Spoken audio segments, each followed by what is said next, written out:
Compound Coalition. I'm here with my friend Jody. Hey, what's up? Do you want to tell him what you do, or is that's kind of a secret? I guess we don't tell him what you do. Well, Jody, how did we meet? When did we meet? I build relationships. That's a good way to put that. And I don't know if I liked you when I first met you. Oh, I can see one. No, actually, Actually, I take that back. I did like you because the first time I met you, I'm like, clearly he's gay, so there's no threat. Right, no threat. You're wearing a velvet, like, Hugh Hefner smoking jacket. Yeah, something similar. And there was an energy with you, and I actually I didn't have a problem being close to you, and we were at Blade Show. Yep. And I don't know if that's the first time that I met you. I feel like I had seen you or we had been in presence before. But out of everybody always like bringing stuff and everything, you brought some stuff from Amanda. Yeah. And I really appreciated that. And we had conversation and we stood there, and I was very excited to see you the next year. And I think that was the first two times we saw you first at Blade Show before I saw you anywhere else. Yep. And then you ended up coming out here, Train and Tack Response. Was that because of meeting us telling you, or you met James at Blade Show, or what happened? How'd you get here? I came here because of you the first time. Really? Yeah. Mm-hmm. So we met at Blade Show. We talked. I got to know Amanda. I was like, I got to be around this guy.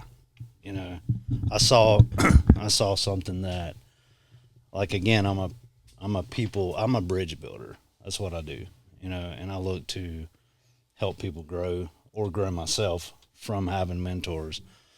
So I brought my buddy up here one of your parties. Happened to be alumni weekend. I love that dude, Aubrey. He is awesome, Aubrey. I was not alumni at the time. Everybody assumed I was because I'm at SHOT Show, I'm at the Iraq Veteran Shoot, and I'm at all these industry events. And I had known James and met James, and I guess he assumed I was alumni as well. Just show up, sleep at his house. Right. And but yeah, I came here to Camden to bid a party first. One of the bonfires or something? Yep. Mm-hmm. Yeah. Did we let you down? No, not at all. I mean, how many times have I been here since? Did we have lots of machine guns? We had lots of machine guns. None of them were mine. Right. No, the first SRF, you know, was in a garage. You looked at me and you're like, "What are you doing here?" And I'm like, "I'm here for you." I remember. Yeah. And I really didn't think you were going to be here this time. Yeah. Amanda told me. I said, are you kidding me? Your family. I'm going to be here. Because if I could have an MC or have somebody coordinating my shit, it would be you, because I know that it's always going to be fucking on point. Oh, yeah, I appreciate it. You could be like, "Hey, we have a podcast to do," and I wouldn't even know who's fucking in here, and I know that it would be the right person. Right. Yeah, I'm always whatever I can do for you. I mean that. I know you do. Yeah. I know you do. So you're going to interview me. Yeah, he's not seen this, by the way. I want to interview him. Because, I don't know that we're not going to skip some of these. Right, that's fine. No worries. No worries. Now, I want to dig deep. You talk about pulling a thread. Okay. I want to dig deep. Okay. And my premise for this is, you know, I talk about iron sharpening iron. You know, that's biblical as well, right? And putting yourself in the right inner circle and around people. And the growth that I've seen in you personally, but also how you've helped me grow, and people around you. And I'm like, I just need to ask some questions. Okay. Do we want to? It may be quick. It may be long. I don't know. Do we want to discuss some of your prior mentors? Briefly? That's fine. We can open up about me if we need to. So, and I appreciate you being understanding about that in the past. We've worked past that enough where I can speak, especially to this audience, about it, and it not affect my job. Correct. Yeah. Excuse me. Yeah. So yeah, we can talk my about job, which I might not have. Right. It, you know, pre Kufus, it was definitely in danger. Talking about trying to be canceled, and you knew that. And I reached out to you. I reached out to James, and y'all gave me great advice. And I just kind of flew under the radar. What would the boss have said? The boss would have not cared. Yeah. The big boss. Yeah. But you know, it's a big corporation. I mean, he's one of us in a lot of sense. Does he own it still? Yes. He's not in the day to day. He will always own it. His family will always own it. So I stopped drinking his drink when he sold. Right. I did too. He's still somewhat of a brand ambassador, but I was loyal to that brand because of him. I was very loyal to it because of you. Yeah, you told me that, and that meant a lot, and I appreciated it because it was building that network, that we talk about and how we're here, and that's important. I'm very loyal. I'm a Gen Xer like you. Am I a Gen Xer? Yeah. Is he right? Yes, you were born in 71. I was born in 73. Correct. Yeah. Yep. We're Gen X. Okay. So we were. So I can skateboard. So yeah, they called us latchkey kids and all that kind of stuff. That's why Tim Pool can't fucking skate. Like we could get knocked down and get back up. Yeah, we did all the time, jumping over trash cans and skinning knees and busting out teeth on curbs. Yeah. Get up, dust it off, go kid. Yeah. So in that, I think there was that time of American success. It was growing. Lifestyles of the rich and famous. Donald Trump. Yeah, lifestyle. So, yeah. So there was that. Brand loyalty, and it gave us somewhat of an identity. I the think polo shirt, and we didn't have as many options, right? So we gravitated towards the thing that we thought we wanted to be. Yep. And I definitely wanted to be lifestyles of the rich and famous, right? Yep. So you would go towards that. I didn't really know Trump. I knew who Trump was. You fired, like I never watched any of that shit, and I didn't know of him at all growing up. But we didn't have the dilution, right? That we were being diluted. Yep. Water is the ultimate solvent. It will always erode everything. And that is the fucking drip of water right there. Yeah, it really is. I mean, and I don't allow my son, he's here, 12 years old. And I said, it's time for you to be around my other family, or my family, and to be here at the Self-Reliance Festival, see everybody. I think it was time 5 years ago for him to be around here, buddy. I think you're right. As a parent, I am a little bit of a helicopter parent. So I'm learning. Yeah, who's babysitting right now? No one. Okay, well, that's over with. Yeah, exactly. And this helped. Yeah. Because now I feel safe. I know. Well, he is safe here. Yeah, exactly. He is safer here than he's 100%. Yeah. Exactly. So, he's here, and so that's cool. Well, thank you for bringing him. Yeah, thank you for having us. Yeah. He can't wait to get upstairs, so he wants you to I'll show personally him take him upstairs. Awesome. I appreciate that. So, I'm just going to ask some questions. They're not in order. Okay, let's go. Who are some of your mentors growing up? Let's start there. I don't know that I had any. Good. Okay, that's what I was wondering. I didn't know what mentor was, right? I didn't have a close relationship with my grandfather. Okay. I don't think that I had a close relationship with my father, but I think that was my fault, and I do regret that. Mm-hmm. Mom struggled all the time, not because of dad, not because they were divided, because of mom's decisions a lot of times. But mom worked 3 jobs and kept us in a house that we probably should not have been living in. Made sure we always had things. I didn't have things that all my friends had, right? I didn't have a mountain bike when mountain bikes came out, stuff like that. But mom worked 3 jobs: General Dynamics, clothing store, accounting, all kinds of different stuff, right? Real estate license. But she would spend money faster than she ever made money. Right. She never made us pay any bills or anything like that.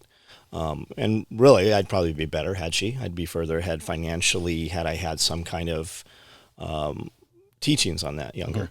Mm-hmm. But as far as like mentors, I don't know about mentors, but fucking role model. I mean, it was like NWA and Tupac and Eazy-E. And when I go back and listen to like Tupac, for instance, now, it means something very fucking different today than it did when I was a younger person. I was a drug dealer for a while, right? I wanted fast money. We wanted to buy a Subway or a Domino's. Those were the 2 we kind of felt were kind of on par price-wise and we could afford. And I'm like, okay, we were standing in a mobile gas station having this conversation. How are we going to get the money? Where's it coming from? Okay, we can buy weed. Yep. Okay, where are we going to get the weed? We bought an ounce of weed, broke it down, sold it. Did that a few times. I had an eel skin briefcase. It was this ugly, like maroon red briefcase, hideous. And dudes would come to my window and I would lower weed down to them. And I kept my money in the briefcase, right? Mm-hmm. Never had any because I sold it. I spent the money faster than I got it, right? Yep. But I would always pay for the weed. Right. So that turned into we know a guy doing a bunch of MTV stuff, a couple rock bands and stuff, and we just met some guys at some parties in like Tustin, maybe. And he's like, hey, we can get some weed from Mexico. And I remember we drove up from fucking right across, the truck came across the border, and we drove it up to Tustin, Torrance area. And we had a fucking Toyota truck fucking with trash bags full of weed. Like no shell, nothing. Like we lost one of them. We just kept going. And bought some weed. That turned into cocaine. That turned into 22 kilos of cocaine. And that was the day I got arrested. And we were done. Like we were out. Yep. Like we were going to buy the Subway. Yep. And that's a lot longer story, but we should not have been there. We were supposed to meet this guy. And he was not awake, right? When we went to page him and call him, and then my friend says, that dude's asleep. I go, there's no fucking way that dude's asleep. Something's not right. We need to just bail. Just let this go. And I think that we were going there to kill him. Mm-hmm. I was not, but I think looking back, he probably would not be alive had we met with him. We pull in a hotel parking lot. I don't think that I've ever told this story. I've never heard of this. I don't think I've ever said this. Yeah. We pulled into a parking lot, got out, and I was just riding along. And there was drugs in the car. I didn't know how much. There was 22 kilos of cocaine in the car. And we get out, and I go, give me a pistol. Give me a gun. And my guy's like, you don't need a gun. I'm like, no, give me a gun. And I tucked it in the back of my fucking, or maybe, yeah, I think in the back of my pants. And we walked about 2 cars, and fucking out of nowhere, helicopter lights, dogs, like some Miami Vice kind of shit. Mm-hmm. And boom, we're arrested. And I'm sitting in a jail in, I think there's an airport, John Wayne Airport, wherever that is. Orange County. So that's where we were. And I ended up getting arrested. And what really got me was that I had the pistol. And that's what fucking got me, because my buddy's like, hey, he didn't know it was there. He was just here, like he's not part of this. And I turned 18. So they want to send me to CYA, California Youth Authority, which is a big deal because 22 kilos of cocaine is nothing as an adult, but as a juvenile, it's a big fucking deal, right? So going to Gladiator camp.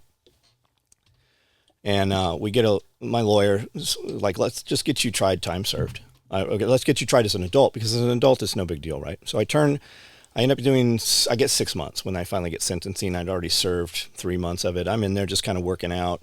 I'm still in BRC boys receiving. So I'm not like actually in general population of the juvenile hall, right? And looking back, it's like, it looks like a fucking chow hall from a elementary school, right? But they made me, so I had dropped out of school in the 10th grade to ride dirt bikes professionally. And never did it professionally. I think that I could have. I just I wanted to do something, right? And I was around kids that were older and, business savvy, always had money and things. And this was the way to get that seed money. Yep. So finally, when I get my sentencing, I have to go from boys receiving to wing, whatever. There's 50 kids in there or whatever. And I turned 18 in there. So anyways, I was just in there working out, right? And they made me, because I didn't have a GED, I'm like, no, I'm out of school. I don't have to have I don't have to have a diploma. Right. And like, nope, motherfucker, you are going to take your GED. So I took the GED, fucking blasted that out, got the California proficiency exam. So I have the equivalency of a California diploma.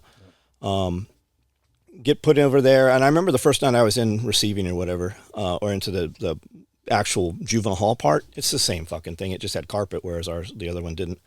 It was the first time I had ever seen The Simpsons, and it was when it was terrible. And I'm like, these are fucking horrible cartoons. I like these at all. It was Tracy Ullman or something. Yeah. But we were watching that, and then it was my birthday was December 4th, and I went home like a day before Christmas. And I remember talking guns and shit. I think that my mom actually sold one of the counselors, they were like the guards or counselors or whatever there. I think she sold him a rifle actually, because I couldn't have guns, right? Mom bought guns. So they were mom's guns. So she sold this dude Dennis. I think she sold him an HK-91. Wow. So get out, come home. And I'm just kind of, the day I get home from juvenile hall, I'm at home and this cop, Matt Backer, comes to the house and he's like, hey, I heard you're home. do you know anything about a robbery that took place and somebody beat a dog to death with a baseball bat? And I'm like, I don't know anything about that. And he's like, well, can you come down and we just need to have some conversation. Well, I'm out just home from juvenile hall. So they take me down to like Eastern Division or whatever. And I'm sitting there and he's asking me all these questions. And never did I think like, hey, when did this happen? I was in custody up until yesterday. But the cops will tell you anything, right? So I'm like, lawyer, you know, because I didn't have a fucking lawyer. I didn't know shit about it. But I couldn't have done this. They know that I couldn't have done this. I don't know what they were looking for. I don't know why I'm even telling you this because it has nothing to do with what you asked. I like it. Keep going. This is good. I don't really have any mentors or anything. Do you have mentors now? Not that I like personally know. Like I know Rob Bailey. I look at a lot of Rob Bailey stuff, and it definitely, I don't know if it's mentor as much as motivation. Yeah. And then motivation practice, you know, becomes discipline. Yeah. Andy Frisella for sure. Yeah. And because of Rob and Andy, Ed Milet. Yep. Those are some. But really lately I've been Hermosi has been in my ear. And it you just gotta get burnt out. I tell people all the time, I'm like, look, I just had a conversation in here and this kid's like, I can't do these. This is what I want to do. This is why I can't do it. I'm like, shut the fuck up. We don't, Right. That's not who you are. You don't use that word anymore, you know, and his wife, same thing. And she's like, I really like the way you speak to him and push him. And you know, like, that's bullshit you tell you. And you don't fucking say that to you anymore. Cause that's not who you are. Right. That's not your twisted ankle is not who you are. It's just something that you fucking currently have. Right. Yep.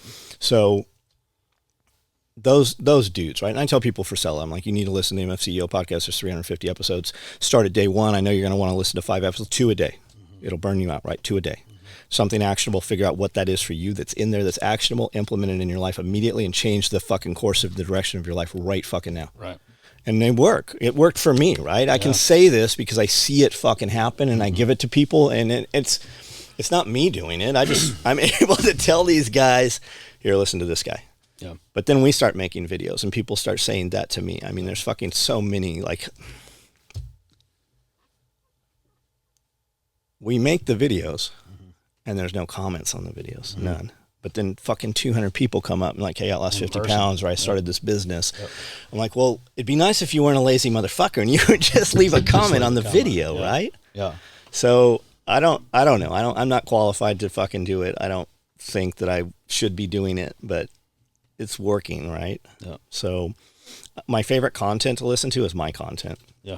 Because there's not content, right? I build videos in the morning that I want to hear when I get up at 4:30 in the morning. So I get up to hear those videos and I don't want to fucking get up at 4:30 in the morning, but I get up at 4:30 in the morning. So it's never in your guys' mind, was John up at 4:30 in the morning? Right. Like this morning, I was not. I didn't get up till fucking 8 o'clock. And I knew Brandel knew I wasn't up at 4:30. And that bothers me. Right. That bothers me. Gotcha. Yeah. So that drives you not to let someone down that you're close to. It's more important. Yeah. Yeah. And in that personal growth. Austin too. Yeah. I'm like, I got this motherfucker slipping. I know this motherfucker ain't up. And when I send him some shit, I'm like, motherfucker. He gets back in like 30 seconds. I'm like, oh, maybe he did beat me up. Right.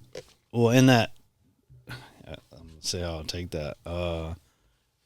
In that personal growth, you know, everybody talks about, you know, reinventing yourself, right? And as a business person, or as a person, you really do have to reinvent yourself sometimes frequently. Sometimes you don't know you're doing it. This is true, and this is part of my conversation. You know, you being in this industry that had a lot of meat eaters, war fighters, and having this, you know, controversy Willis persona, maybe, right? And just this, you know, crash forward, you know, fuck you. You still have that energy, but I see the growth and the change and how the engagement. You still don't let anybody say, I can't, fuck you, I'm leaving, because the energy is contagious, like you say, right? But I don't do it hostility. No, you've never right? been. No, never I have. Okay, so I think I fucked myself on some stuff, right? Some opportunities, right? So when we started doing, where do we even start, right? So it's the silent professional, right? Dudes would always tell me that. The SF guy is a silent professional. But it was never an SF dude telling me that. some goober that thought that he was in the community because they let him in fucking primary and secondary or whatever group, gotcha. Right? It's never the dude. Because the dude is busy being the dude, and he doesn't know you're fucking there, right? It's some fucking groupie. Right. So like the watch thing, right? Okay. Yep. I would leave at 1:30 a.m., 2 in the morning, and I take a picture of a Citizen Aqualand watch because I loved them, right? They were just this dive watch, came in this cool dive cylinder, yep. And I could never afford one. And my buddy got one in high school. So later I was able to afford them, right? I had them, came home from prison. I'm like, where's my fucking watch? This was the watch I had in my head. So I went and found one at a flea market and had it. When we moved here and I took pictures of the Citizen, it was showing analog and digital that it was 1:30 in the morning, and it was showing it on a Ford steering wheel. Mm-hmm. Nobody cared. Nobody said shit. Mm-hmm. Nobody said, man, are you really there at 1:30 in the morning? Nobody said anything. But then I bought a tag. Mm-hmm. I bought a tag Formula One. Mm-hmm. That's how I met Colin. And when the watch changed, it was still the Ford steering wheel, but people were like, man, that's a cool watch. Nobody really talked shit. But then it became a Grand Carrera because Colin told me, oh, I understand you can't afford this. This is probably not the watch for you. You came here to buy a Chevy, Camaro, and a Corvette's not for everyone. Right. Like that little motherfucker told me that, right? And it planted that seed, and I didn't know what he had done. And I told Amanda when we left, I go, I'm going to hire him. She goes, what is he going to? I go, I don't care what he's going to fucking do. We're going to hire that kid. And I went back and bought that $10,000. I went back and tried to buy the $10,000 watch. It had been transferred. They fucking transferred it out. He brought that fucking thing from another store out of state into the company when I came up, and he had it sitting there. So we got it transferred back, and I bought this watch. When I showed that watch, people were like, oh, that's a expensive watch. But some people are like, oh, you're just showing off. I didn't think anything of it. I didn't say, hey, this is a $10,000 watch. But they took notice. Mm-hmm. And then I went to buy, we went into, I was looking on Craigslist and I just typed in Porsche. And I didn't know anything about Porsche. Nothing. Mm-hmm. I knew that I didn't want a 944 and I didn't want a 928 and I didn't know that they didn't make them anymore. And I knew that I didn't like a 911 and I wanted a wide body, turbo. Mm-hmm. And I knew that I could not fucking afford that. But I put in Porsche, started looking at pictures and I'm like, this looks kind of cool. What is, I knew I didn't want a Boxster.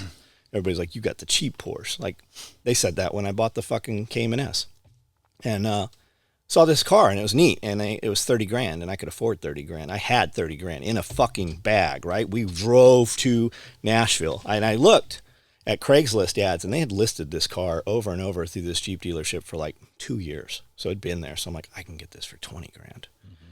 And I'd asked the dude I know about some Lamborghinis and buying old Lamborghinis. He's like, look, man, servo, watch old Lamborghinis. A servo can be fucking $10,000, $20,000. There's a sensor on. Well, that's usually a fucking problem. There's a reason a sensor's on. So when we walked into the dealership, we came to see this Porsche, and I think I had $30,000 in cash in a tool bag. And I'm like, hey, I'm gonna buy this, and I'm gonna buy a Jeep. Right? Amanda thought she wanted a Jeep, and they had some cool Army-looking Jeeps, and we didn't know shit about Jeeps, but we were going to buy this four-door Jeep. Sat down, and I'm like, okay. So I take the car for a test drive, and we hit an exit, and I'm running, and I'm probably 80. He's like, slow down. I'm like, bullshit. 100, 125, boom, boom, boom. Hit the fucking cloverleaf, and the salesman's losing his fucking mind. All right. So I get off the freeway, and the car's like, tick, tick, tick, tick, tick. It's hot, It's got an aftermarket fin, and the fin's like kind of on the car. So we pull in, and I'm like, all right. I'm like, why is every light in this dash on? Mm-hmm. And they're like, oh, it's just a sensor. So I don't know, but I'm still buying this fucking Porsche, right? It's a Porsche. Yeah. And it's not a Boxster. Right. So, and it's an S, and I didn't know what that meant. Or no, this one's just a normal. This is just a Cayman. Mm-hmm. But it had a cool fucking fin on it. So I'm like, okay, I want to buy this. I'll give you $20,000 cash. And he's like, yeah, we can't do that. I go, I happen to know this car has been here for 2 years. Mm-hmm. And I'm not a negotiation dude. Like when I go to buy real shit, I take Pierre because Pierre will negotiate. And I'm like, when I went to buy the Toyota, Pierre was like, do not buy that fucking truck. Mm-hmm. You're not going to like, and I'm like, I already told him I'm going to buy it. He goes, did you test drive? I'm like, nope, I'm buying it. It's got a red thread. We're buying this. And he's like, you motherfucker. So they wouldn't give me the car for 20. So he goes and talks to, they had a Viper sitting in there too, I remember. So he goes over and talks to this ratty ass blonde looking woman with a bunch of fake tan on. And she's like, no, we're not gonna take 20 for it. And you go back and forth. And I'm like, okay, I'm out of here. And I go to stand up. And he's like, well, hold on, let me talk to her. And she's like, yeah, we'll give it to him for 20. You better fucking put 10 on top of it. And I'm like, what the fuck ever. So I stand up and they're like, what's up? I'm like, I heard that foul mouth bitch. Like, fuck it. Fuck you guys. So I went home. It was a Friday. We had left early to go from here to Nashville to look at these things. And I had already committed in my head that I was going to buy this car. So I got on eBay and found one. And it was in Atlanta. And it was an S. And there was 120 pictures. And it was like a fucking Playboy layout. It was just beautiful. And I hit him up at 1:30. And Roger Everson from Select Luxury Automotives, I bought several cars from him. I send people to him. I keep in contact to this day. He's like, hey, I've got that Ferrari with the red thread you were looking for. So when he got back to me at like 15 minutes later, and I'm like, hey, I will come buy this. And I hit Marty from the bank, and he saw it in the morning, and I'm like, I need a wire transfer cashier's check. I'm going to buy this. It's $35,000. It's an S model. So when we rolled in there, it was just, I'd never really been, like the dude's like, I'm going to buy a Ferrari. You ever sat in one? You ever smelled it? Can you visualize it? Can you picture yourself? Then you're never going to buy it, right? And I'd never gotten to that point. And there's really something to that, visualizing that, speaking it into existence. If I tell you that I'm going to go get a 458, I have to go get a 40. Yeah. Otherwise, I've lost credibility and nothing I said ever meant anything. So we roll into the lot and the car's there and it's fucking just beautiful. Take a picture of it, just excitement, put it on Facebook, sit there for 30 minutes. We'd already wired, the money's already there. So I'm talking to the finance manager who we're just signing paperwork with. And we're talking about alpacas, and he's got an alpaca farm, and he's got this estate, and he's showing me these photos, and they do this pumpkin. It's fucking beautiful. It's like this manor house. And he's telling me the difference between alpacas and llamas, and I'm like, how do you make money on llamas, right? He's like, well, it's like kind of like a school kids come here and we sell other things, and then the families, and we got pumpkin patch and Christmas trees. I'm like, that sounds like a good deal. You could be able to do those things. And anyways, we come out and I look at Facebook and I've got like 1,000 comments. Wow. And I've been in this motherfucker for like an hour, and I hadn't had 1,000 comments on anything ever. And it's like, hey, welcome to the club. Hey, you should come out to Porsche Memphis. We got a Porsche club. Hey, Road Atlanta. Hey, fuck you. I hope you and your kids die in this fucking car. Like it was crazy, but there was a lot more of that than the other. That's terrible. So I guess that, long story short, but when the watch changed, when they noticed the steering wheel, when the steering wheel said Range Rover, it became a problem for them. And then when it said Porsche, and then when it was a different Porsche steering wheel, and they're like, you're going to go out of business, you fucking braggart piece of shit, fuck you. Well, I would take that. When like the car only cost $35,000 and we'd wired, it was paid for. I ran a promotion during that time while the algorithm was spiked. I made just a sale post, 20% off, and I put $5,000 behind it. And we dropped our stuff at the hotel, went and ate at a sushi place there, and I like Atlanta. Yeah. We went and ate at a sushi place in Atlanta, and I remember coming through by Phipps Plaza, right, the nice mall there. And there's a tunnel, and it's a long tunnel, and it's lit, and Cody's in the car, and Amanda's in the Range Rover behind me, and my car is fucking loud. And when I hit that, dude, I'm getting chills right now thinking about it. It's the first time it had ever happened. And it is just so fucking loud. I know that everybody was like, holy shit, that hurts my ears, yeah.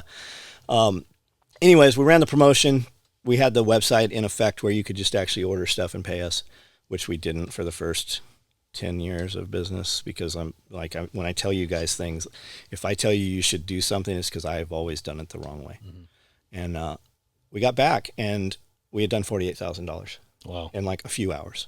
And the only thing I can attribute that to is the elevation in algorithm because of the negative comments, because people were like sharing it all over other places, and then people were coming to look and hoping that they're like it's the cheap Porsche or it's a used Porsche, and I'm like, where's yours? Right. Like, what's yours look like? Because I'm interested to see what I want to achieve, right? But it worked, and we did $120,000 in sales on Friday night, Saturday, and Sunday by the time we came home. That's awesome. And we ran home at 150 miles an hour. Yeah. And I know that the Range Rover and that car will do 150 miles That's an hour. awesome. And I know that that car won't go as fast as my Panamera that was running home at 179 when we bought it 6 weeks later. Oh, wow. And same thing. Bought the Porsche Panamera. I went to buy a Lamborghini. Lamborghini had sold prior to getting, and I didn't tell Roger, like, I'm coming to get it, right? I just saw it, and we're going to come get this thing. Right. And he's like, hey, I'm like, let me see that BMW M6. It's neat. It's got carbon fiber. I'm like, this is the harshest fucking car in the world. It is so uncomfortable. He's like, hey, have you seen the Porsche Panamera? I'm like, there's no way I'm buying a four-door Porsche. So, and then she's driving it, and I'm like, why does it keep turning off at the fucking stoplights? He's like, oh, you can push, and then we jump out and switch, and there's a ramp, man, and we hit that ramp there, 120, 130, 140 coming out, and I'm like, I'll buy it. Yeah. And he knew what he was doing when I drove the car. So we bought it. It was, I think we paid $96,000 for it at the time. Drove from there, both cars, straight to Blade Show. And Jaeger's coming right ever in the front where Marfione parks his armored car and shit. Jaeger's coming up, and he's like, who the fuck would buy a four-door Porsche? And he goes, I should have fucking known. He's like, I didn't even know they made one. And it's the most comfortable car until you get into a Bentley GT. It's the most comfortable car you will ever sit in. I don't know if that's current day, but they just did me right, man. And then Porsche, it's like, you can go buy cars a lot of fucking places. Cadillacs like this too. But if you buy a Porsche, they're always going to know your name. They're going to know your kid. Like they don't give a fuck. They have to give a fuck about selling you a car, but they are selling you membership to the club. They are selling you an experience. And Cadillac, we had this dipshit that worked for me, and he had a S2000. He got fucking frozen on the driveway. Like it literally froze on the driveway. He couldn't come to work. I had to go get him.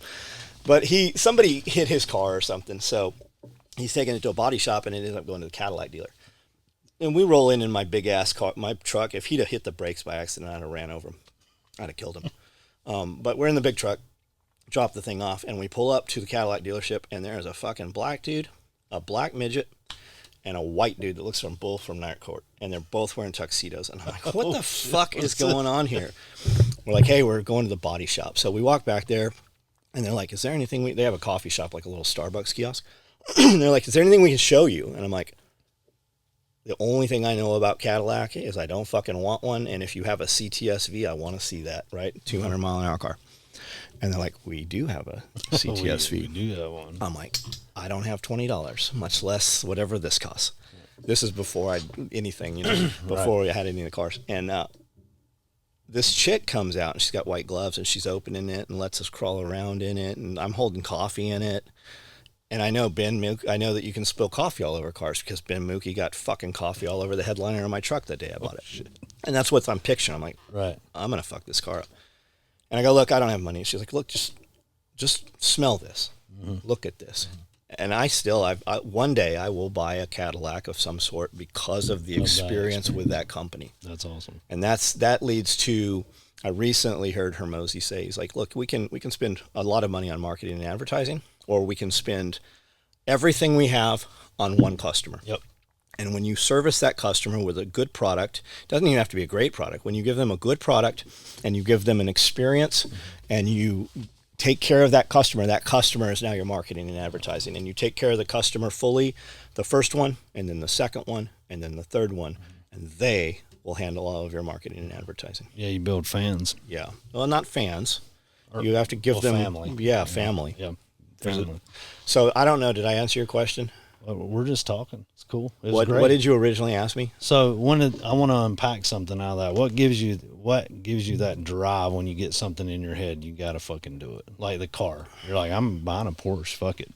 I'll drive to Atlanta, Nashville, wherever I got to go. What I operate on a daily basis that most people could not comfortably financially operate on, because there can be a dozen times a year where my bank account is at zero. Yep. Because I spend it all. Yep. And knowing that when I do that, I will have no choice but to perform. Right. And if I am comfortable, I am complacent. Yep. Comfort breeds complacency, and I've spent a lot of years complacent. Yep. And you can see it when you walk on the property in which mode I am in. Mm-hmm. So, and I've always just been able, every time we build it bigger, and we build it bigger, and we build it bigger. But if I'm not in turmoil, I am comfortable, and I am not I do not operate in comfort well. So you just have to have no choice, basically. In your I head. guess, yeah. We don't plan anything. Yeah. Yeah. Pierre was very uncomfortable a lot of times when we would, okay, we're going to do this thing. And he's like, but what, I jokingly called him the what if guy. But typically by the time we would just stop telling Pierre, right? And it's like, okay, and it's not any big grand plans or anything, right? But it's already happened. Yep. Hey, we're going to do this thing. What if they send us a cease and desist? What are you talking about? We already did it. We fucking sold them. What are they going to cease and desist? Just fucking hit it, quit it, on to the next thing. By the time they find out they're sold out, we're on to the next one. I'm waiting for Oprah to send me a cease and desist. Yep. That's the way I move too. Yeah, just leave myself no choice. Like, when are we going to start worried about fire abatement? When the fucking building's on fire. Right. Makes sense. Yeah. And outside of that too, when did you realize you became a motivational speaker? Seriously. I don't think that I am. So you still don't see yourself that way? No. No? I don't think I'm qualified. Like when we sat in here last night and Bob was like, hey, let's get everybody together that should be doing social media, that knows anything about social media, and let's just do a little class and we'll just fucking sell tickets to whoever wants to come. I'm like, because who the fuck are we going to get? Who's the fucking speaker? He's like, you are. I'm like, surely there's some dudes here that are more qualified. I go, you put it, because Bob will call me on my bullshit, right? Yeah.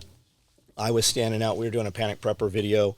We were out by the shipping containers at one point, and I'd said, I can't do this. And he's like, shut the fuck. Yes, you can fucking do that. What the fuck? Like, I don't remember what he said, but Bob can push me, and I know that he's right because he's much more successful than I am. I look up to him, and I would take any advice that he gave me. Yeah, he's a good dude. And so when he put this, I'm like, you go get whoever. Okay, if we're gonna do this, you want this to happen, you do it. Yeah. And he's like, okay, I got him. I'm like, motherfucker. Like, but then I'm like, okay, who has the most YouTube views? Who has the most, subscribers? Right.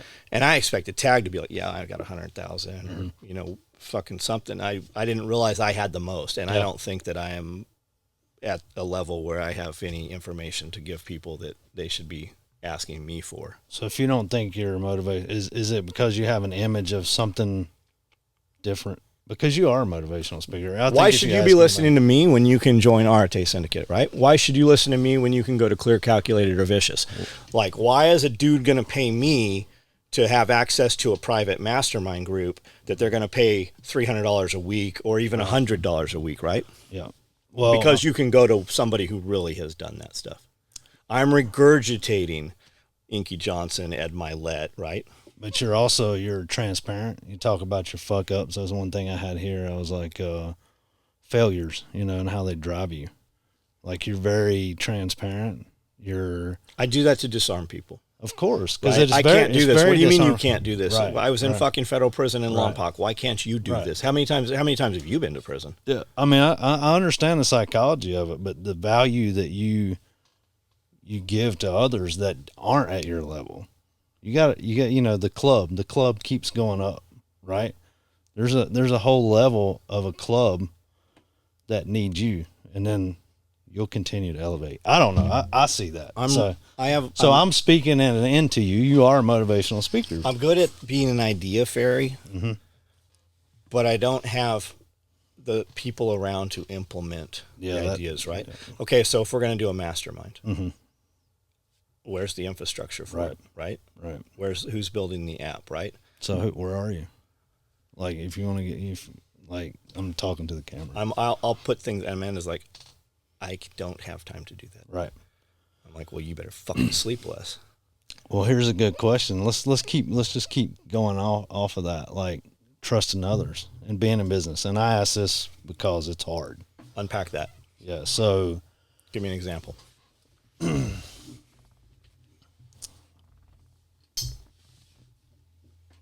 Trusting others with your ideas and how to implement them. Trusting others to be in your inner circle, because I understand how it is. You get somebody in your inner circle and it's like, it's fucked, right? Not everybody. No, I get it. But they come and go. And then I think we as people become more guarded when that happens. Especially there's this peak time that we're creating as artists. If you see people in my inner circle, they're better than me. Got you. If you see me walking around with a dude, He is better than me Gotcha. at something. Mm-hmm. Austin came in and he's like, hey, I'm your new video guy. I'm like, yeah, right. We'll see. He's like, Right. no, really, we're gonna do these scripts. I'm like, I'm never fucking doing anything scripted. Right. Not happening. Not who I am. Right. Not my brand. Right. And then he showed up months later. And I'm like, God damn it. Now we got to do it. Now I have to this motherfucker moved here. Now we got to do something. And I didn't know what that was going to look like. Right. And the first few times I'm like, I'm not doing this bullshit, fucking kicking and fucking screaming and going, yeah. But we did it. And he stuck with it. Yep. And he's fucking really good at taking my bullshit and turning it into something. And I have to have people like my hair, like there's people that'll just get next to me and I just can't fucking be. Yeah. I can't breathe. The energy is bad. It's just having people. And then this dude, I mean, like I remember the first content I ever saw him do. I'm like, holy shit. Yeah, I thought there's no way I could even speak to him. I'm like, hey, I'm in Nashville. Do you eat sushi? Like, I thought I could bribe him with something. Right. Where are you? We're talking about, He's scared to death of sushi. Yeah. But then he showed up, and I'm like, I don't know what to do with these guys. So that would be a good question. Why was he attracted to you? Because that's the thing, you attract people, right? I don't think I attracted him. I think he was just fucking maybe curious or had to be here for something else. I don't know what it was. Gotcha. Do we swing a mic over there? Doesn't matter. Well, why did you show up? Yeah, that's a question. I was looking for something different. Yep. Finally, I'd gone 13 years of just living. Yeah. And then finally, why here though? I mean, what did you think was happening here? There's something uncomfortable. Yeah. Uncomfortable. Why'd you packed all your shit and fucking came from California? How'd that happen? Well, I found some crazy guy on the internet talking shit to a customer and burning a patch panel that he had just made. Yeah. And I said, this guy is not afraid to do whatever he wants. And then I became an alumnus. I thought you were resending. I became an alumnus, and we always wanted to move away from the bullshit. And I knew that being here would make both of us better. And I wanted to see what that would be. I moved here 4 months before I came to talk to you because I was scared that I would ruin the relationship that I didn't know we already had, or that we didn't already have. And then I finally was like, no, that's why we came here. I'm going there. And I did. And I do feel like we made each other better. And with that motivational speaker shit. Well, let's rebrand that. Hold on. Not motivational speaker, it's a motivational figure. Yeah. Because that's really what it is. It's not like the guys that are just telling everybody to get up and do stuff. It's, I want to do what he's doing, and I have to try to perform at that level. Yeah. So I'm never going to get there, but I'm going to get somewhere. Why are you never going to get there? Because you're going up as I'm going up. And so it's the star to shoot for. It's not the guy on the internet that's just yelling at you to get up and do push-ups. It's this guy's doing something that is different than anything else, and let's see what we can do. Yeah. Well, I want to unpack something about why he moved, and you said I was kicking and screaming, right? But I think the most growth happens through that and through that pain. Just like when you're working in chaos, you're growing because you know you have no choice. Yeah. I mean, I really think that's the experiences I've seen. You ever spend time with Bear? Yes, I did. I am always uncomfortable when I'm going to spend time with Bear because Bear makes me think like Bear, not that he intentionally does it. When I'm around Bear, I think that I should be living differently than I'm living. Right. Did you meet the lady here? Yes, the witch or like with the felt hat? The 25-acre thing or whatever? 250. Oh, sorry. Yeah, okay. That's who. I kind of met her, yeah. I didn't want to talk to her. I knew there was something, that, like the way she walks around, and I'm like, you can't not see her. Yes, that's true. But she came, and I talked to her for an hour. Okay. And I couldn't stop talking to her for an hour. Mm-hmm. And I don't know what it was. She is or has or what. Right. But I can't stop thinking that I need to have longer, more conversation. Her and Bear did the same thing. Yeah. She came and sat beside me while TJ and I were talking. Yeah. And they were connecting, right? Yeah. And so I just kind of I'll listen a while, and I'm drawn to Bear because our beliefs are very, very similar. We believe in the Creator and a Savior, and but listening to him talk, he's powerful. So, But he's powerful in the right way. Is a real person. We did a podcast. Yep. And it'll come out here soon. And by the time I'm you see this, it might be there. Yeah. And Bear said a few things. There's a few specific sentences in there. Mm-hmm.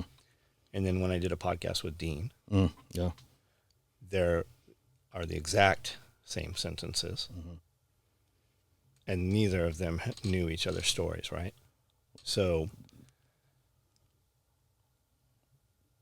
that's a problem for me. Well, this is good. Yeah. I'm glad. No, I really am. As your and brother. not like in a bad way. Keep going. Yeah. No. It means that my life is about to change. Yes, good. And I kind of like my life the way it is. Yeah. It's all right. Yeah. It's all right. No, I like that. I mean, for you. I love you, bro. We'll unpack that later if you want to. Let's go to something easier. Takers versus givers. Like being, one thing, you're a giver, right? But a lot of takers will come around you because I've watched. They don't stay very long. Yeah, right. Yeah, because you sniff them out and get rid of them. I think I'm hard to be around. Okay. And if you're here just to get something, physically or whatever. Right. Financial or a trinket or something, I think I'm very difficult to be around. Like, these are strong fucking dudes. I am sure I have said things a lot of times where these guys are just like, fuck this motherfucker. Right. And like, guys come in here all the time to get a job, right? Mm-hmm. And they do everything. They're perfect to get the job, but they'd never do anything to keep the job. And to keep the job, you can't just do the same thing you did on day one. You actually have to fucking progress. Right. Otherwise, you represent me. Yep. And if you're with me, you are part of me. Yep. And you have the ability to say things as though I'm saying, just like fiduciary responsibility. Yes. So you have to fucking always get better, or you can't fucking be with me. Yeah. Yeah, as I'm building people in my organization, and I'll have leaders and they have subordinates, I guess you would say, people that work under them. We're a big team, and they're like, why the fuck do they keep doing this? Why can't they do what I do? I was like, because they don't have your job. Your job's to lead them. Come to me. Let me help you. Let me help you learn how to redirect them. Everything's a can't or a won't. Right? I don't think that I'm a good leader. I don't have a dude I go to. Gotcha. Yeah. Well, I see you. And eventually I'm like, fuck this on the wrong day, and I'll just burn it to the ground and we'll start over again. And we've gutted it many times, man. Yeah, that's that rebel in you, which I love. That's part of. I don't think that's it. I'm just like, fuck, why am I doing this? I'm fine without it. Yeah. I get it. We'll do things like, we had a guy working here. We had a dude working here, and we were moving wood chips. Mm-hmm. And this dude was way overqualified to work here. 10-page resume, fucking site manager this and manager that. And I'm like, why the fuck do you want to work here? Yeah. Mm-hmm. Right? And those guys are always a problem. Mm-hmm. Always. Yep. Because they're overqualified, and so we're moving wood chips with shovels and wheelbarrows. He's like, why don't we just use the tractor? Mm-hmm. And Jeff's like, because we're not going to fucking use the tractor, right? Jeff's fucking running, Lance Corporals, right? Yeah. Mm-hmm. And this dude finally, he throws his shovel down and fucking, fuck this, man, because we're not using the tractor. Well, I had many reasons we weren't using the tractor, but the most important reason, I do things in a difficult manner because I want those fucking stories told 3 years from now, and I want them fucking told like this. Yep. And without, like Gary Smalley, you ever heard 10 Keys to a Loving Relationship? Family counseling and family development stuff. Gary Chapman's only like... One of the things that really stuck out in my head, he said, is families that camp together typically will have a better relationship in the future and more apt to stay together because of the turmoils that happened during camping. The car broke down, the fucking trailer came off, the tornado blew the fucking tent away, right? Yep. And they're horrible and you hate them, and when they're happening, you're never going camping again. But then those are the stories that you tell when you're a grown up, right? That's the one camping story that you told. Right. And that's we do things. I don't do them to be difficult. We didn't run the tractor because it had rained, and the tractor would do all kinds of damage, and then we would have erosion. Yep. Anytime we run tracks or wheels after it's rained, like we typically don't run after it's rained, but if we have to, We go out and physically rake that shit back in place so there's not a groove for the water to funnel so that we don't have erosion and we built all of that topsoil. Yep. And it's sitting on a slope and it's only fucking there because there's roots. And when there's not fucking grass and roots, we will lose all of that. And that's why you don't run And that's why we don't do it. But I do things in a manner because it's how I want the story told if anybody just happens to be seeing it. Yep. Yep. And usually, a lot of times they're not. Yep. But our stories are pretty fucking good because we did things in the difficult manner. Yeah, well, it makes sense. I mean, and it's part of, the story is the attraction, right? The burning the patch panel and the parking lot of the old shop, It wouldn't light on fire. Yeah. It wouldn't. Like I had a torch on it. Like we put gasoline on it to light it, and it still only melted halfway. Right. And then as a fuck you to that guy, we auctioned it off, and somebody bid $1,200 on the fucking piece of the melted up patch panel. Had all the gravel in it. That's crazy. Go check out that video. It's awesome. But as you've evolved through that, right? That's what I'm talking about. So let me stop. So the dudes were like, with the steering wheel thing, right? They're like, oh, you can't do that. Like, just buckle down, right? But other dudes were quietly messaging me who I did not know. And they were dudes that had a lot more money than I had.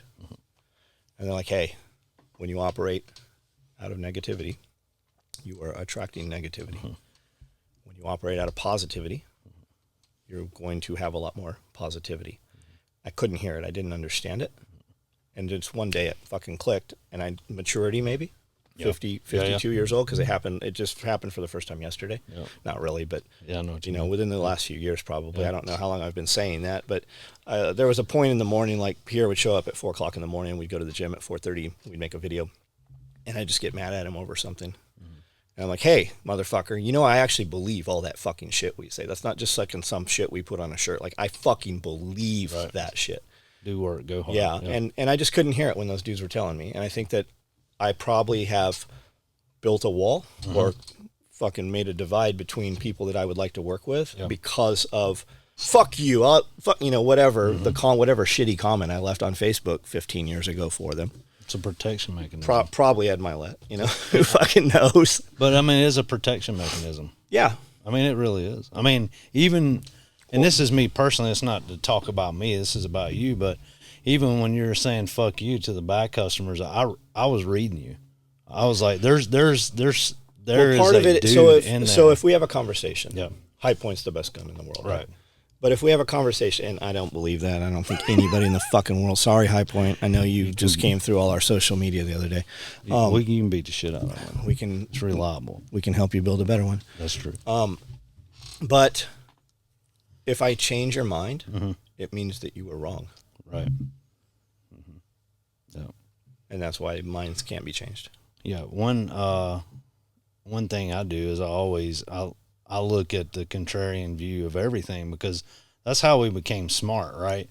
You debated. Well, you might have. You debated differently because you had to see other perspectives, so you knew that your perspective was truth, right? And today we just cancel out what is opposite of our stance. And I still do some of that, right? If a dude shows up that really frustrates me, just remove him, because I don't have a button where I can kill him. For real, it's probably good that button's not there. But I just remove access. Yeah, you no longer exist in my life. Well, there's certain things you have to, like. Yeah, and it's petty shit. Yeah. There was a lot of heinous shit, like I'm gonna rape your wife, I'm gonna kill your kids. We're gonna for real shit, like to the point where people who were seeing it, like, hey, we probably need to involve law enforcement in this. That's terrible. So that was part of like having a target on your back as a business owner, or I don't know that I do. Not even. I don't think you do. I think there were a lot of haters. There was time there where it was security. Yeah, like I didn't bring security, but people brought. There were security. Dudes around you. Like you show up at Blaze Show, there's 15 alumni hanging out at your booth. Yeah, the dude running, and same with James, right? Yeah. They never come up and introduce themselves. No. You see them because they're pointing at you, and you see the motherfucker took the picture, and then you see the picture show up on a forum talking all the mad shit. Yeah, but he never came in and introduced himself. Right, it did never happen. Exactly.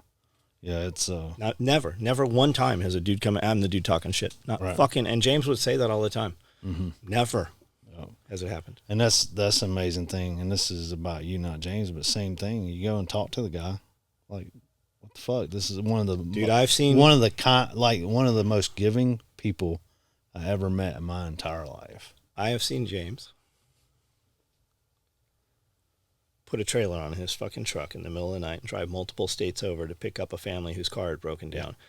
Took and had their car fixed, put their family in a hotel, let them come train, and then they went home, right? Yeah.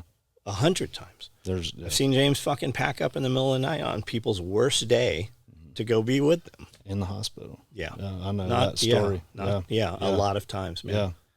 Yeah. Good people.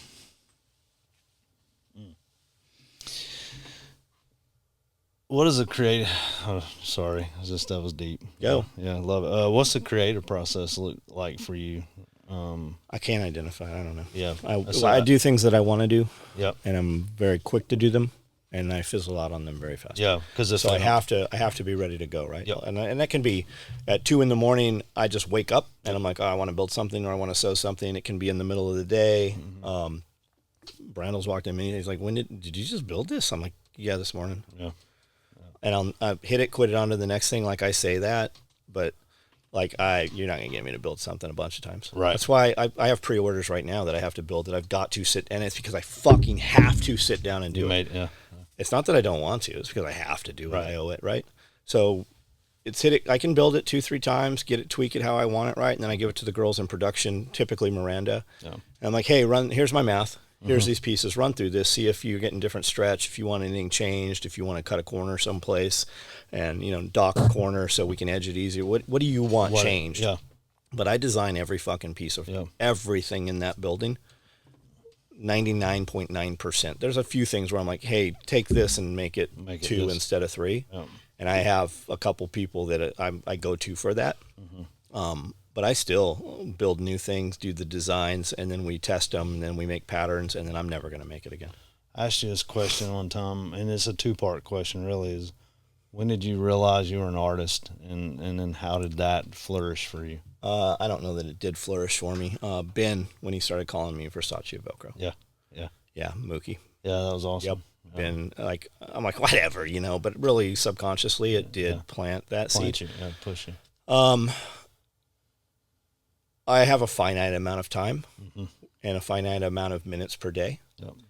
And I like to be in operation. I have a hard time giving and delegating authority, right? If I've got a dude on the table and he's clipping and cleaning, I kind of feel like, or if I'm like, hey, you two go outside and pull that fucking brush and put it in the burn pile. I feel like I should be there with them. Yeah. And I have a hard time not, right? So my time, what is my time cost? Can I sit on a sewing machine and make $1,000 an hour? Or should I be pulling brush where I'm paying a dude $16 an hour and I'm right there beside him? And I have a hard time not. I'm in there every morning. I'm up every morning. Amanda and I are much more back in the company right now on the operations side more than the logistics. So she's shipping orders every morning at 5 a.m. Like on Saturday morning, guys are ordering. We're shipping that. They're getting tracking and people are talking about it. Yeah.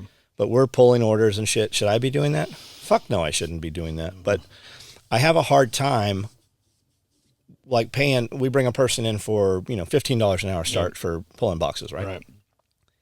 And they pack like shipping's a good example, right? We're paying somebody $16, $15 an hour ship, and they're shipping 35, 40 orders in 6 hours.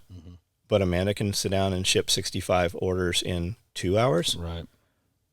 So do I pay, what do we do? And I have that problem having mediocre people. Yeah.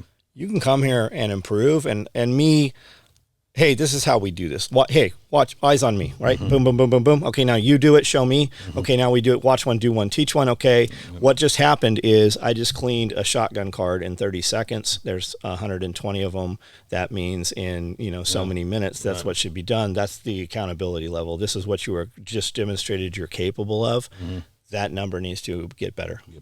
Right? But when it doesn't, you'll just catch me on the wrong day, and my human resources is, hey, you're fucking fired. Right. No, hey, I get it. You're a terrible employee. No, I feel that. I hope that in the future, and I'm telling you this, normally I don't even have fucking words, just like, hey, you no longer work here. Yeah. But if I'm taking the time to tell you, you were that bad, and hopefully it makes you better in the future. Yeah. Yeah, I feel you. And this goes back, let's go back to trusting others, I said, because I told our friend Aubrey one time, I said, you have to clone yourself. He's like, what do you mean? Yeah. Like, I was like, you have all this knowledge and you put it into play, but there's only one of you, right? I said, you don't have to give it all away, but you have to clone yourself. It has to live out and spread out. So, Will it grow? right. I mean, Like that's who right. who the fuck? Like Who where is that? Yeah. How is that? Right. Especially, when you're looking for someone to kind of pick up the torch, whether that's blood or whatever, and working in turmoil sometimes, right? It takes a special person, I guess, right? But I guess finding the trust to compartmentalize certain functions in the business, I don't know. I mean, that's it's tough as a business owner, but I don't know where I was going with that. But Well, I think when we start a business, right, we want to really hold on to the business Yeah. and control the business. Yes. But why are we doing the business, right? Right. It's like, and I don't know that this is the case, but I use the example of Black Rifle Coffee, right? yeah, When they started, we loved everything they said, and then all of a sudden they say some things, and we're like, whoa, whoa, whoa, Fuck right? these guys, yeah. And I don't know if this is the case, but I feel like they brought in outside investors, right? So the company went from maybe a $5 million company to a $50 million. I don't have a clue what the numbers are. Yeah. When you're a $50 million company, they don't own Yeah. 100% of the company. They own 20 or 30% of the company, and now they can't fucking say things they used to say. Right. And I don't know if that's the case, but would you rather be a $5 million company or a $50 million company, right? And when things completely go sideways, take your money and go fucking start something different or similar. Yeah, well, me personally, because I'm a fuck you person too. Like, I'd rather have a $5 million company and say what I want, and that's kind of opposite of where I'm at because I work for a corporation, right? But what if you took it? And made more with it. Yeah, makes sense. Instead of the $5 million, because if you're a $5 million company, what do you really own? And it goes back to wanting to hold on to what you created. Yeah, but I've done that to maybe failure. we burn that motherfucker down, and now we're not encumbered, and we can just go fucking start clean and we're not using these old machines because we have them. We're going to go do this, or maybe we don't even do this. Maybe we do something different. Maybe that's the point, right? We don't have to do this to pay for this. We're just going to do this now. Right. That makes sense. Yeah, because to the detriment of myself, I wanted to hold on to my baby that I built when people wanted to buy it until they didn't, until the money was gone. Yeah. So, yeah, there's a lot to be learned. And this is just an example, things you learn from each other. You just taught me something that makes a lot of sense. Yeah. Well, one thing, couple more questions real quick. Cultural influences for you. Give me some cultural influence, because everybody talks about the culture, right? What is the culture? I mean, I don't know. It's your culture because it's important. Which side are we supposed to be on? The gun culture or the gun community? What's the difference? I don't know. What's the cultural? What's the world? The culture. I think we have to build the culture, right? And I get that from listening to Tim Pool. I can't even hardly listen to fucking Tim Pool anymore. He's just a bitch. Yeah. And I say this as fucking, I have friends that have been on Tim Pool's show, so clearly I'm not ever going to go on. Thomas Mazzy, all those guys. I don't know, man. I don't want to do the book learning and fucking know the terms. I just want to do what I want to do, and the right people will fucking show up. And if it's really the right thing, more people will show up. Right. But yeah, I mean, like Tim releasing music, right? Tom McDonald, definitely building culture. Yeah. Not having to be beholden to a label, right? That's a good example. I don't know, man. We're just like... people like, you're going to grow Self-Reliance Festival, and we have people that want to do Self-Reliance Festivals other place. I'm like, do whatever, like, this is Nicole. I keep saying this isn't my thing. Yeah. This is Nicole's thing. But Pierre's like, hey, this is the real thing right here. You need to take this and do this in a nicer venue and a bigger for hire different people, and it doesn't even have to be Self-Reliance, but some kind of festival. Yeah. And my answer is like, I'm not leaving here. If it can't be here, we're not fucking doing it. And I don't know whether I even really believe that. I don't want to change my life, and my life is fucking changing. Right. Not in a bad way. No, I understand. I just want to fucking do what I want to do. I can't leave here because I have 3 sheep. Yeah. right? Well, why don't you fucking get a Get a guy to take farmer? care of the sheep. Yeah, why don't you right, get a right. farmhand? Yeah. Because these kids are, what do you mean these kids? Pay a motherfucker $35. I'm sure he'll come here and be a farmhand, and the best motherfucking farmhand, and he's probably a chef also. Right. Goes back to that trust in yourself and others, right? If you pay better people more money, they'll fucking make you more money. Right. So my mentor, one of them and boss, his saying is success unshared is failure. What does that mean to you? Who said that? Success, John Paul DeJoria. Say it again. Success unshared is failure.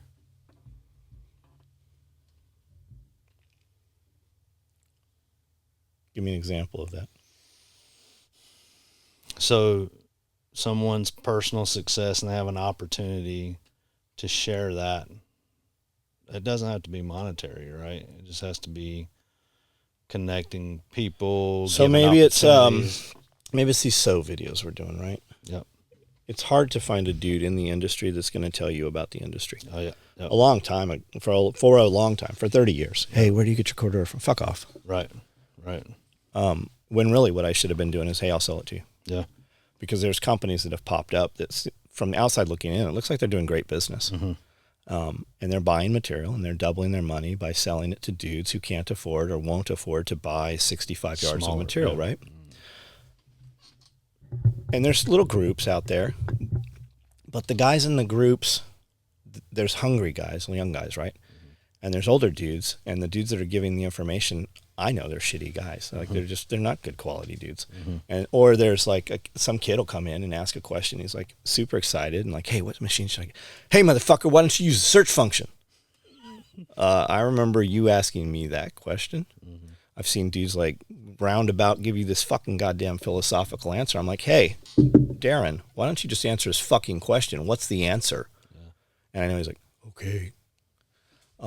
But we started building these videos, and there's a lot of comments, and they're not the normal comments, right? It's a different group of people. That's cool. And I happen to know that there's dudes that are fucking pissed off about these videos that we're doing, and I don't know why. It's not taking from them, right? If I take the time to build a dual pistol mag pouch, right, between $25 and $45, and I take an hour, right? Maybe it takes an hour to build the video, to shoot the video.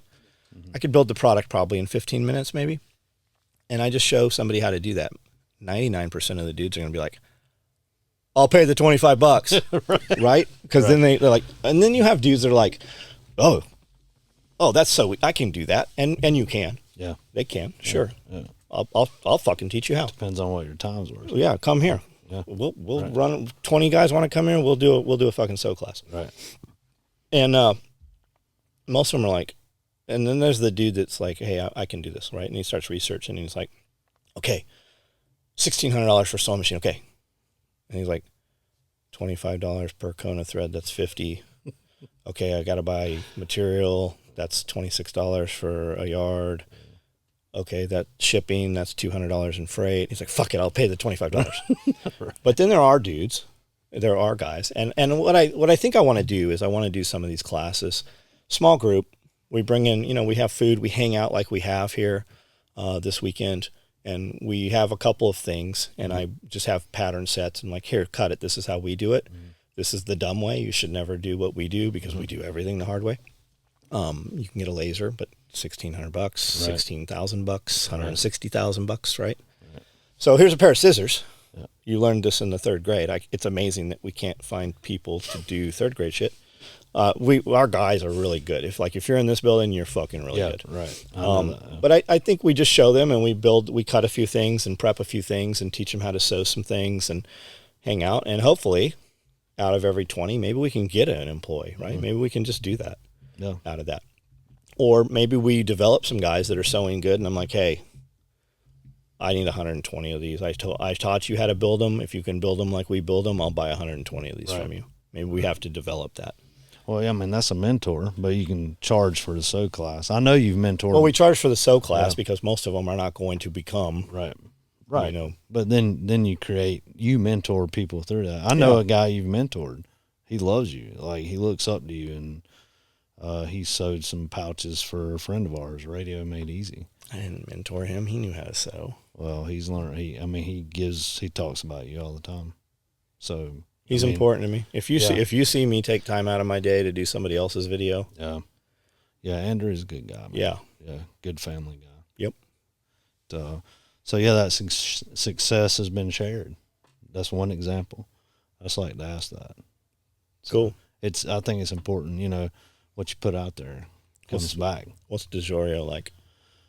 Good dude, man. He's like he's a high functioning individual. He's almost 80.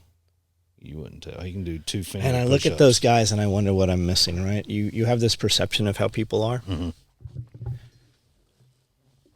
And I want, what is that, right? How does that happen? Is that just good upbringing and you've taken care of yourself health-wise? Mm-hmm. Or is there a chemical I can buy that I can't afford? Yeah, right. How did that happen, right? And at what level are we really operating at? Because you see them on social media. There's so many times when we see people and then you see them in real life and you're like, that dude doesn't look anything like he does in the videos, right? So is it a filter? Is it editing? How do I achieve that? Am I really as high as I can be right now? Right. Or is there another level that I don't know about, right? Or is this it, right? Do I need to just stop worrying about and just fucking function at this level? How do I achieve more? Well, right? For him, I can speak a little bit about him. Number one, he has people. So his time is valuable, right? So how he needs to move and function, he doesn't have to worry about who's doing whatever. They're just doing it. He's got his circle of people. And he was a hippie anyway back in the day. So in theory, he should be fried.